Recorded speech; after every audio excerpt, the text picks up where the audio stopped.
आज के इस वीडियो में हम जानने वाले हैं दाद क्यों होता है, यानी कि फंगल इन्फेक्शन क्यों होते हैं बॉडी के अंदर, और अगर फंगल इन्फेक्शन हो जाता है तो ऐसे कंडीशन में हम क्या उसका ट्रीटमेंट करते हैं। तो चलिए इस वीडियो को स्टार्ट करते हैं। तो देखिए, फंगल इन्फेक्शन में हम फ्लूकोनाजोल का इस्तेमाल करते हैं। ये एक प्रकार का एंटी फंगल मेडिसिन होता है, यानी कि ये फंगस के अगेंस्ट में इसका इस्तेमाल किया जाता है। देखिए, जो फ्लूकोनाजोल होता है ये एक प्रकार का एंटी फंगल है जो कि वजाइनल इन्फेक्शन में भी इसका इस्तेमाल किया जाता है, यानी कि वजाइना के अंदर जो ईस्ट इन्फेक्शन हो जाता है उसमें भी हम फ्लूकोनाजोल का इस्तेमाल करते हैं। तो चलिए हम जान लेते हैं फंगस कहाँ मिलते हैं। तो देखिए, जहाँ बहुत ही ज़्यादा पानी हो या फिर जो मॉइस्चर एरिया होता है वहाँ फंगस आसानी से ग्रो कर जाते हैं। आपने बारिश के सीजन में भी देखा होगा, किसी पेड़ के ऊपर या फिर रोड साइड फंगस आ जाते हैं, यानी फंगस देखने को मिल जाते हैं। तो जहाँ भी मॉइस्चर रहेगा वहाँ आपको फंगस देखने को मिल जाएंगे।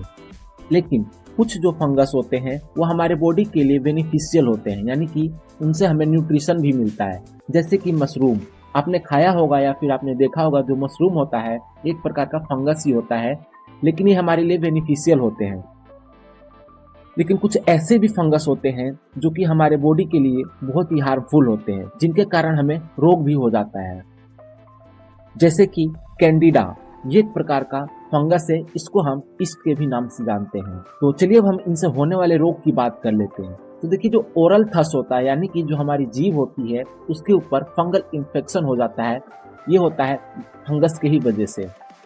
जैसे कि आप इस पिक्चर में देख रहे होंगे, ये एक प्रकार का ओरल थ्रस है, यानी कि इसके जीभ पे फंगस इन्फेक्शन हो गया है। या फिर वजाइनल फंगल इन्फेक्शन हो जाता है।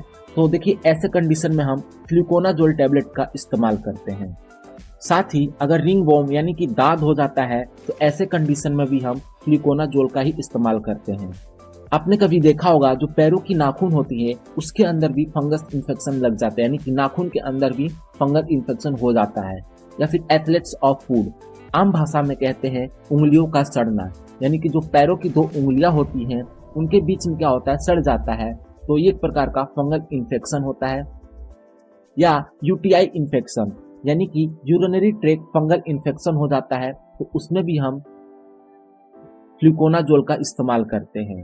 तो देखिए, जो फ्लूकोनाजोल मेडिसिन है ये आपको किसी भी मेडिकल शॉप पे बहुत ही आसानी से मिल जाता है।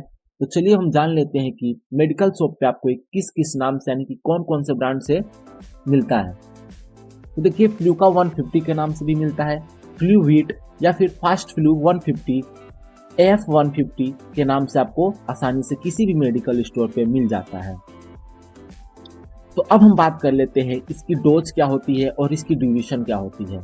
तो देखिए, जो फ्लूकोनाजोल 150 mg का टैबलेट है इसको वीक में एक बार लेना होता है, यानी कि सप्ताह में एक ही बार इसका इस्तेमाल करना होता है।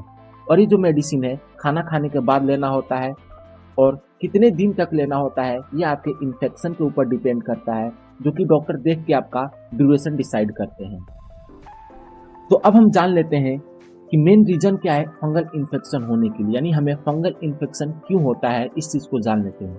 देखिए, अगर कोई बहुत ही गर्म प्लेस में रहता है, यानी कि जहाँ बहुत ही ज़्यादा गर्मी होती है, वहाँ बहुत ज़्यादा चांसेस होता है फंगल इन्फेक्शन होने के। या फिर जो पर्सनल हाइजीन होता है, पर्सनल हाइजीन अगर नहीं मेंटेन हो पाती है बॉडी के अंदर तो भी फंगल इन्फेक्शन हो जाता है। या फिर आपको बहुत ज़्यादा पसीना होता हो तो भी आपको फंगल इन्फेक्शन होने के बहुत ज़्यादा चांसेस होते हैं। या आप काफ़ी समय तक गीले कपड़े पहने रहते हैं तो इसके कारण भी क्या होता है, फंगल इन्फेक्शन होता है। और सबसे मेन रीज़न होता है आपकी इम्यूनिटी, यानी कि अगर आपकी इम्यूनिटी वीक है तो आपको फंगल इन्फेक्शन होने के बहुत ज़्यादा चांसेस होते हैं। तो मिलते हैं नेक्स्ट वीडियो में। Thank you so much.